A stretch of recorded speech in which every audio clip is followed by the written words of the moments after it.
जय माता दी भक्तों। जैसा कि पितृपक्ष 10 सितंबर से प्रारंभ हो चुके हैं। पितृपक्ष में श्राद्ध श्रद्धा का विषय भी है।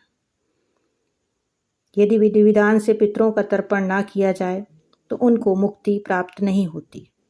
श्राद्ध करने से उनकी आत्मा को शांति मिलती है।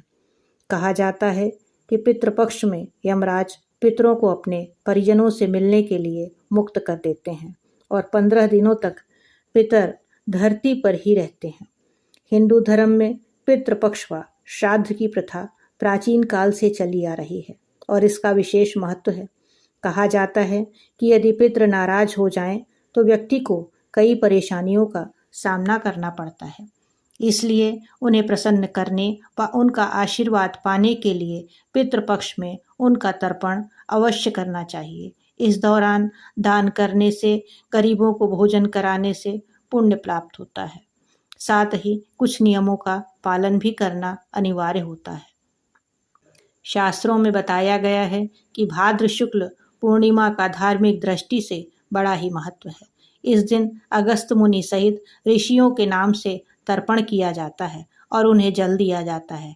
ऐसा माना जाता है कि श्राद्ध की शुरुआत में पूर्वज अपना हिस्सा लेने के लिए पृथ्वी पर आते हैं। इसलिए उनकी तिथि से एक दिन पहले शाम के समय दरवाजे के दोनों ओर पानी दिया जाता है, जिसका अर्थ है कि आप अपने पूर्वजों को आमंत्रित कर रहे हैं। और दूसरे दिन जब किसी ब्राह्मण को उसके नाम से भोजन कराया जाता है तो उसका सूक्ष्म रूप पितरों तक भी पहुंच जाता है।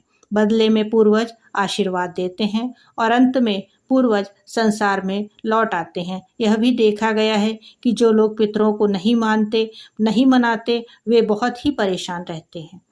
माना जाता है कि पितृपक्ष में पूर्वज कौवे के रूप में धरती पर आते हैं। मान्यता है कि श्राद्ध करने से घर में सुख समृद्धि आती है। यह समय पुण्य प्राप्त करने का होता है।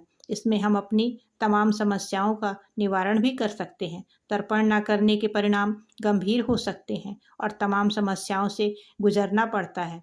हालांकि इसका कोई प्रमाण नहीं है, सब मान्यताओं पर आधारित है। इस समय नए और शुभ कार्य करने की वर्जना होती है। जिन पुरुषों के माता पिता जीवित हैं और जिन स्त्रियों के सास ससुर जीवित हैं, उनके ऊपर पितृपक्ष के नियम लागू नहीं होते। श्राद्ध पक्ष की शुरुआत के साथ ही मांगलिक कार्यों पर रोक लग जाती है।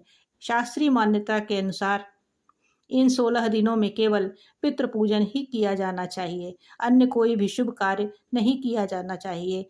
जब श्राद्ध के दिन खत्म हो जाते हैं, उसके बाद नवरात्रि शुरू हो जाती है और माता के आगमन से हर तरफ मंगल ही मंगल छा जाता है। आशा है आपको उपरोक्त जानकारी पसंद आई होगी। इसे आप आगे लोगों को पहुंचाएं और कमेंट बॉक्स में अपने अनुभव शेयर करें। जय माता।